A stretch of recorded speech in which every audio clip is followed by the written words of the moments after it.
Senarai anggota Jawatankuasa RCI tabung haji bakal diserah untuk perkenan yang di-Pertuan Agong.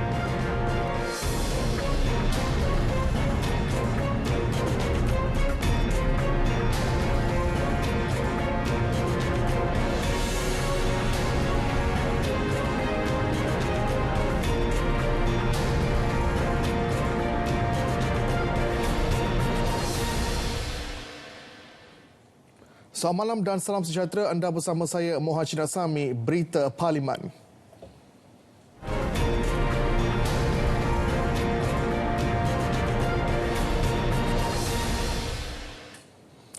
Hari pertama penggulungan perbahasan peringkat dasar Rang Undang-Undang Perbekalan 2022 atau Bajet 2022.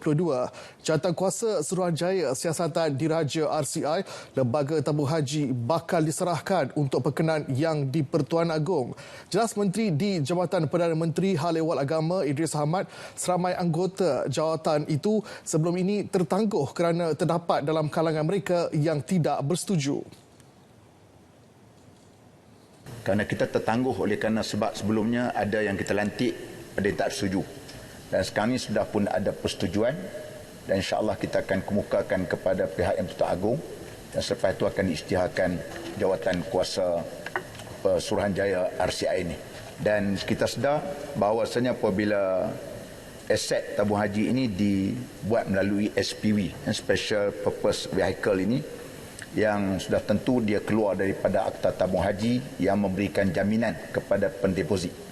Dan apabila dah diuruskan melalui syarikat, maka sudah tentu kalaulah na'udzubillah min zalik terjadi suatu perkara yang tidak diinginkan, maka ia akan memberikan kesan kepada pendeposit. Maka sebab itulah kita harapkan supaya RCI dapat dilunaskan. Mungkin kita beri masa dalam 3 bulan ataupun habis lama 6 bulan. Selepas itu akan berlakunya satu pelan pemulihan semula terhadap tabung haji. Terima kasih, Tan Sri. Terima kasih Yang Berhormat. Terima kasih Pak Menteri. Segerakan RCI itu. Terima kasih. Kerajaan sebelum ini bersetuju menubuhkan RCI pada 14 Julai lepas bagi menyiasat isu-isu berbangkit mengenai TH. Sehingga 1 November lalu, seramai 6,584 waris mangsa COVID-19 telah menerima bantuan khas pengurusan kematian yang melibatkan nilai keseluruhan RM32.92 juta. Menteri di Jabatan Perdana Menteri Tugas-Tugas Khas, Datuk Dr. Abdul Latif Ahmad berkata, bantuan disalur Agensi Pengurusan Bencana Negara DADMA menerusi tabung COVID-19 hasil sumbangan orang ramai. Kita maklum bahawa jangkaan kematian ini terus berlaku. Setakat ini dah 30,000 mereka yang meninggal, kurang daripada kematian yang dikaitkan dengan COVID. Dan mereka ini perlu memohon dokumennya mesti lengkap, dan saya sendiri telah pergi ke pejabat di mana proses itu dibuat, dan saya amat berpuas hati bahawa proses yang dibuat oleh pegawai-pegawai sambilan ini, diorang ni amat cekap. Beliau memaklumkan perkara itu ketika sesi penggulungan bajet 2022 peringkat dasar. Sementara itu, ketika sesi penggulungan tersebut, Wakil Baling bangkit mencelah lalu mencadangkan agar DADMA terus berhubung dengan pegawai daerah dalam urusan penyaluran bantuan banjir. Ia bagi memastikan bantuan dihulur segera diterima mangsa terjejas. Bayaran wang haisan kepada mangsa banjir ni yang saya pernah bercakap dengan Yang Berhormat.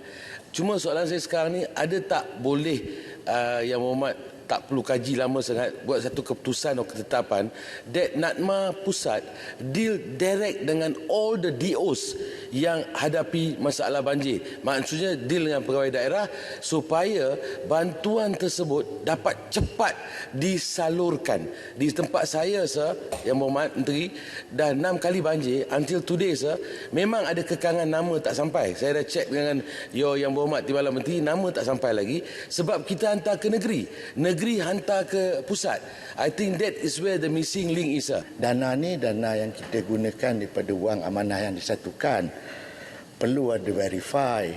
Kalau tidak, takbir urus kita bercelaru.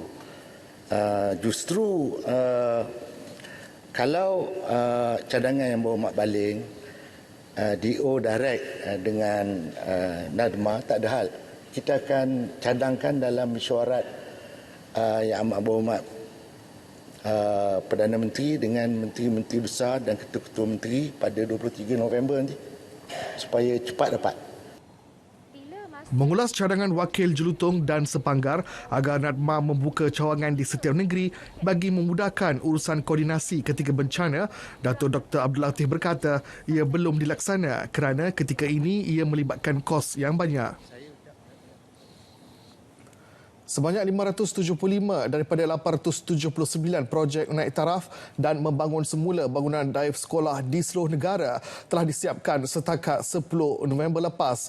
Menteri Kanan Pendidikan Datuk Dr. Razijidin berkata 129 projek lagi berada dalam fasa pembinaan manakala selebihnya pada fasa prabina.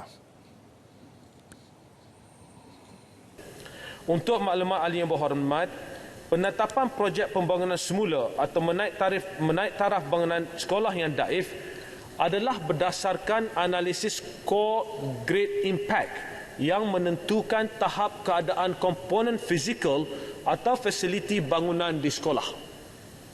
Skor ini mempunyai 7 tahap skala. Skala 1 hingga skala 4 merujuk kepada keadaan bangunan yang masih berfungsi dan selamat digunakan. Manakala skala 5 adalah bangunan yang dilaporkan oleh pihak sekolah sebagai tidak selamat dan memerlukan penyelenggaraan. Skala 6 pula merujuk pada bangunan yang tidak selamat dengan pengesahan daripada pihak teknikal Pejabat Pendidikan Daerah PPD atau Jabatan Pendidikan Negeri JPN.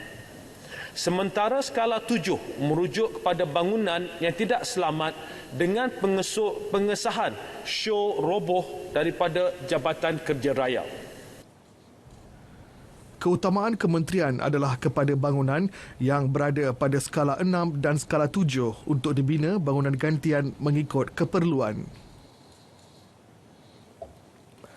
Pendekatan baru yang lebih holistik bagi membasmi miskin tegar akan dilaksana tahun depan sebagai projek rintis 2 kawasan termiskin di setiap negeri di semenanjung Malaysia akan dikenal pasti, manakala di Sabah dan Sarawak 4 atau 5 kawasan termiskin. Fokus pendekatan baru itu tertumpu kepada usaha melaksana program membantu penduduk menjana pendapatan sendiri. Ia melibatkan kerjasama bersepadu semua pihak berkepentingan antaranya jabatan kerajaan, NGO dan universiti. Langkah itu diyakini dapat mengurangkan pembaziran sumber, tenaga dan kewangan. Dan kawasan-kawasan ini kita akan bagi tumpu 2 tahun. Jadi program ini bukan one off, kita akan bagi tumpuan kepada program-program akan menjana pendapatan. Bersama dengan Parlimen SIG, ya, saya melawat SIG seminggu lepas, kita pergi kampung, kita melihat bagaimana pihak NCIA ya sedang melaksanakan program bernama Kasih Ibu Darul Aman, di mana diberikan bantuan pada masa yang sama, diajar mereka menjahit, diubah minda mereka. Jadi ini pendekatan yang akan dimulakan awal tahun depan. Berdasarkan data IKASE, terdapat seramai 505,000 individu dikategorikan sebagai miskin. 262,000 daripadanya adalah miskin tegar. Dalam pada itu, Datuk Seri Mustafa memaklumkan satu pangkalan data berpusat yang mengandungi maklumat rakyat dalam kelompok termiskin termasuk bantuan diterima mereka sedang dibangunkan. Dikenali sebagai Pusat Data Perlindungan Sosial, PDPS, ia dijangka lancarkan Perdana Menteri selewatnya bulan depan. Pekalan data ini, ya, pekalan data ini akan menjadi rujukan yang penting dalam menyampaikan bantuan, semua bantuan kebajikan masyarakat, beasiswa diterima, bantuan perhatian nasional, semua sekali. OKU akan termasuklah bantuan insya-Allah setahun nanti oleh kerajaan negeri juga NGO. Hak keistimewaan Bumiputera tidak akan terjejas sekiranya kerajaan meratifikasi perjanjian komprehensif dan progresif bagi perkongsian Trans-Pasifik CPTPP. Tegas Menteri Kanan Perdagangan Antarabangsa dan Industri Datuk Seri Muhammad Azmin Ali, hak keistimewaan Bumiputera merupakan salah satu tunjang perlembagaan persekutuan. Justru kerajaan tidak akan berkompromi dalam mempertahankan dasar tersebut di dalam mana-mana perjanjian antarabangsa. Dalam menggubal perjanjian ini, pegawai-pegawai kementerian dan kerajaan telah berjaya untuk mengadakan carve-out policy bagi menjamin kepentingan Bumiputera. Izinkan saya membaca salah satu provisions dalam perjanjian ini, Tan Sri Yang di-Pertua. Malaysia reserves the right to adopt or maintain any measure that provides assistance to Bumiputera for the purpose of supporting Bumiputera participation in the Malaysian market. Inilah fleksibiliti dan kelonggaran yang telah diberikan kepada Malaysia dalam menjamin keistimewaan dan hak Bumiputera seperti yang terkandung dalam Perlembagaan Persekutuan. Bagi perolehan kerajaan, perjanjian CPTPP telah memberikan kelonggaran dan fleksibiliti yang membolehkan kerajaan terus membantu membangunkan syarikat-syarikat tempatan dan Bumiputera. Antaranya, kerajaan dibenar untuk memperuntukkan sehingga 30% daripada nilai kontrak perolehan kepada kontraktor Bumiputera. Dalam pada itu, Datuk Seri Muhammad Azmin turut memaklumkan usaha melengkapkan proses ratifikasi CPTPP sedang dilakukan. Ia dijangka dimuktamadkan selewatnya pada suku ketiga tahun 2022.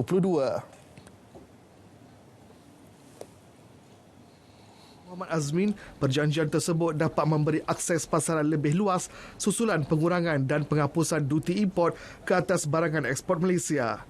CPTPP juga menyediakan pelbagai program bina upaya dan bantuan teknikal untuk industri tempatan. Kelewatan dalam ratifikasi CPTPP akan menyebabkan Malaysia kehilangan peluang untuk mengetengahkan pendirian dan kepentingan negara dalam rundingan kemasukan anggota baharu. CPTPP telah ditandatangani ke semua 11 negara anggota termasuk Malaysia pada tahun 2018. Perjanjian ini telah dikuatkuasakan Australia, Kanada, Jepun, New Zealand, Mexico, Peru, Singapura dan Vietnam.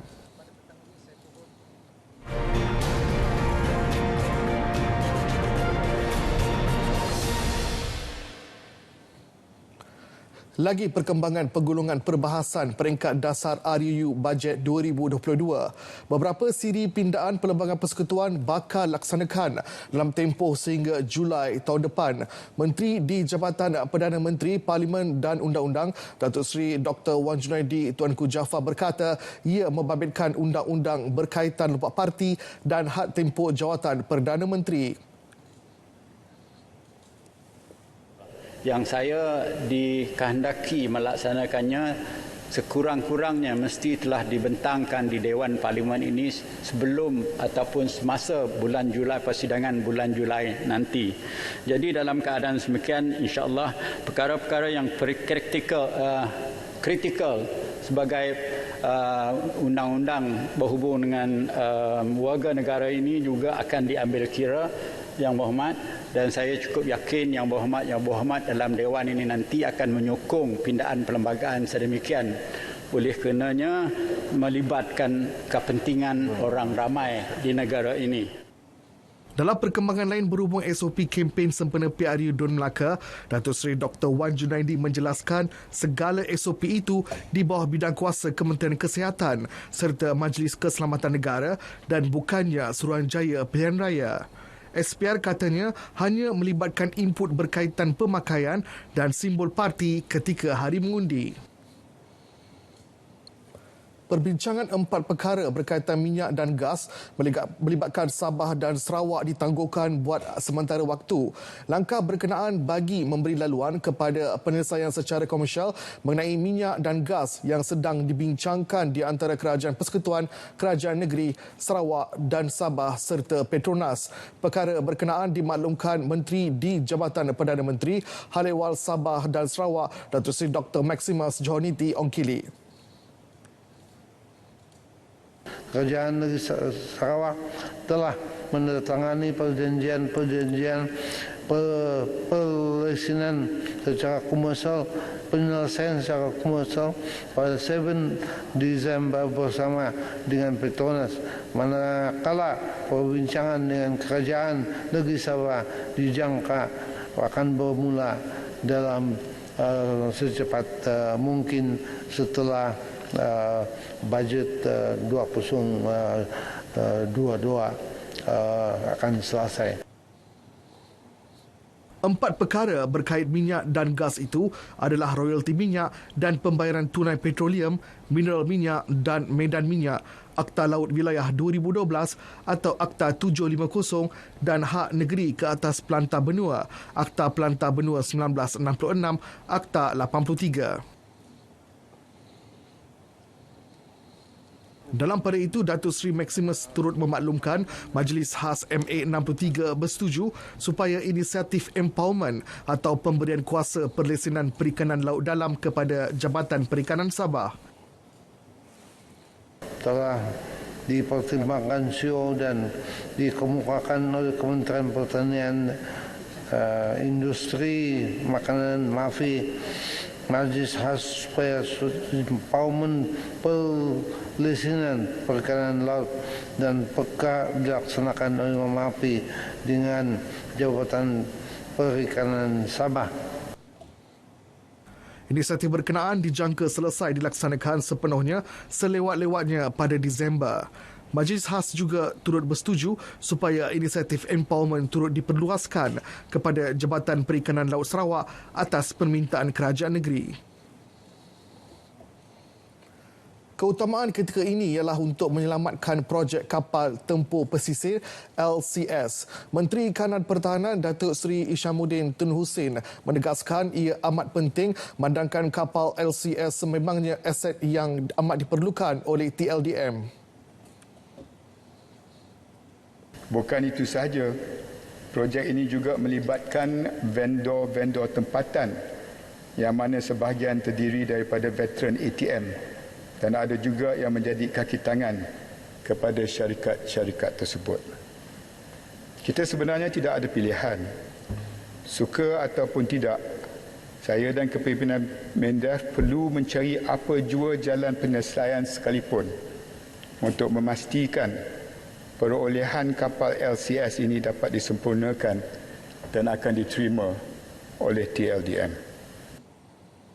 Sehingga 31 Oktober, kemajuan kerja bagi LCS adalah sebanyak 57.05% berbanding jadual perancangan kerja asal iaitu 96.57%. Secara keseluruhan, perolehan ini telah mengalami kelewatan 39.52% atau bersamaan dengan 43 bulan. Jawatan Kuasa Siasatan Tadbir Urus Perolehan Kewangan Kerajaan JSTU-PKK juga telah ditubuhkan pada tahun 2019 dan telah mengesyorkan 2 pilihan kepada kerajaan, sama ada untuk menghentikannya atau meneruskan dengan projek ini. Keputusan kerajaan PH pada ketika itu adalah untuk meneruskan perolehan LCS. Ini juga telah disahkan di dalam Dewan Yang Mulia ini oleh Yang Berhormat Kota Raja selaku Menteri Pertahanan ketika itu pada 29 Oktober 2019. Permohonan projek membina jalan baharu atau menaik taraf jalan persekutuan perlu melalui kerajaan negeri terlebih dahulu. Ia akan dipertimbangkan dalam senarai keutamaan sebelum dikemukakan kepada Kementerian Kerja Raya. Senarai cadangan projek ini akan melalui proses tapisan di kementerian di mana ia dinilai dan diteliti berdasarkan kriteria penilaian terutamanya perancangan dalaman kementerian seperti digariskan dalam Pelan Pembangunan Jalan Raya ataupun Highway Network Development Plan dengan izin HNDP singkatannya. Bagi cadangan projek yang tiada dalam HNDP masih boleh dimohon untuk diangkat bagi pertimbangan agensi pusat sekiranya projek berkenaan menjadi keutamaan kerajaan negeri dan disertakan dengan justifikasi permohonan projek yang kukuh. Bagi permohonan menaik taraf jalan negeri, jalan majlis atau jalan kampung perlu dikemuka kepada pihak berkuasa berkenaan. Kementerian hanya akan mempertimbangkan cadangan menaik taraf jalan berkenaan sekiranya diwartakan sebagai jalan persekutuan.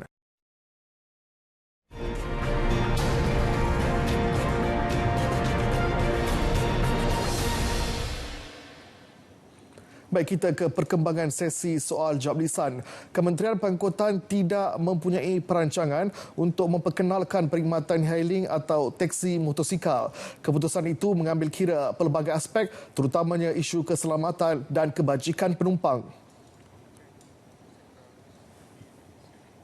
Selain itu, isu-isu melibatkan pematuhan kepada undang-undang dan peraturan jalan juga menjadi satu perkara yang perlu diberi perhatian yang serius di kalangan pengguna motosikal sedia ada. Kementerian akan meneruskan kajian secara berterusan bagi menilai semua aspek berkaitan perkhidmatan ini sebelum sebarang hala tuju mengenai perkara ini dipertimbangkan kelak.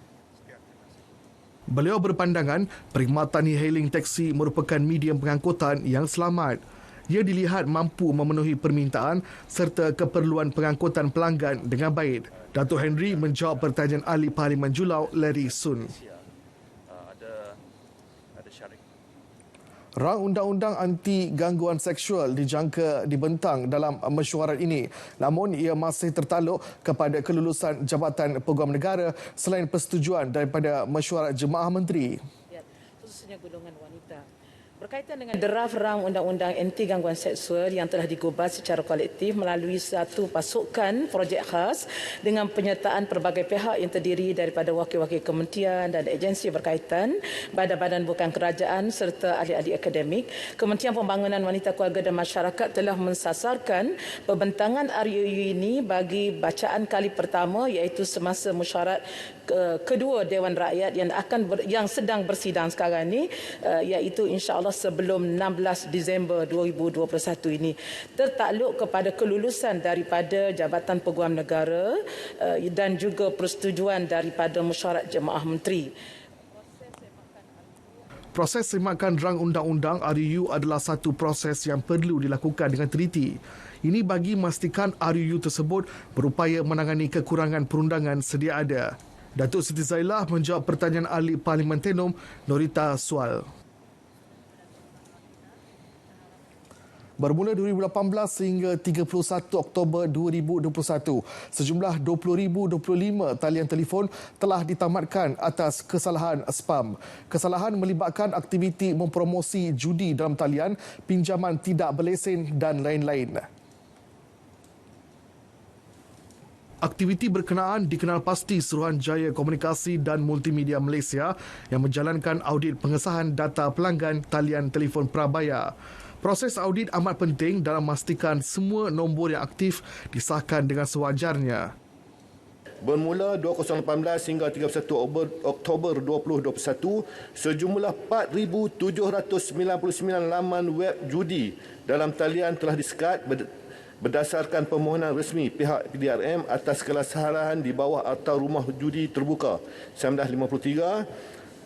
Usaha ini akan dijalankan secara berterusan dari masa ke masa berdasarkan permohonan daripada PDRM serta maklumat dan aduan yang diterima daripada masyarakat.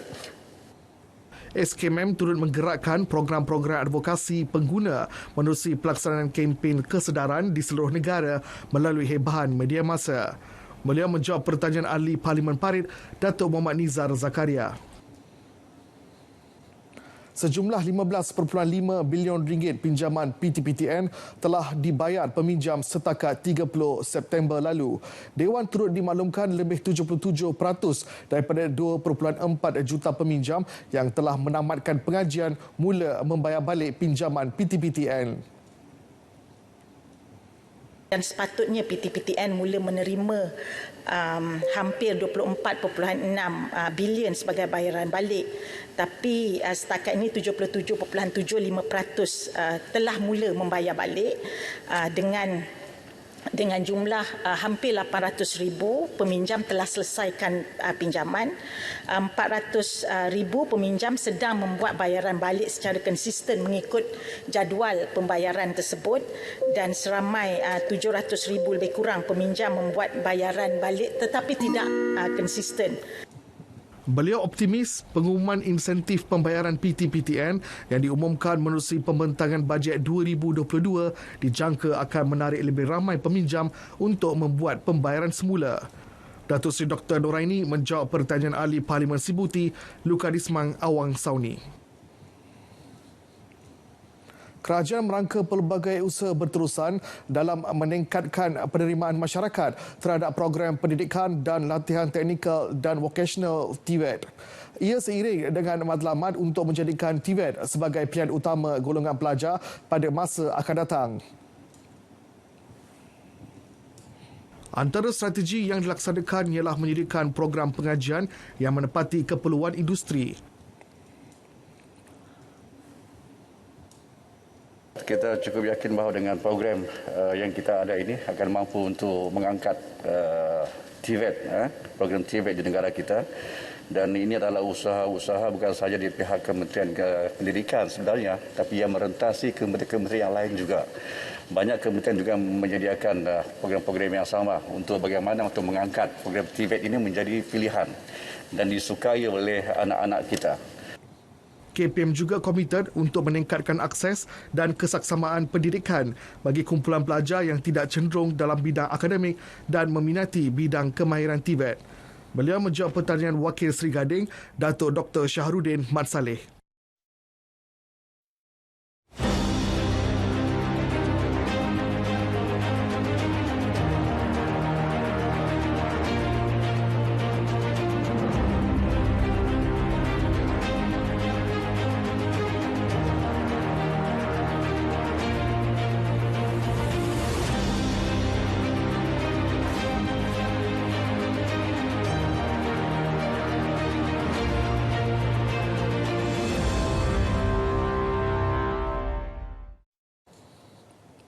Baik, sekian laporan sidang Parlimen. Keluarga Malaysia terus amalkan kawalan Kendiri dan patuhi SOP. Yang sahih di Berita RTM. Saya Muhammad Cina Sami. Selamat malam.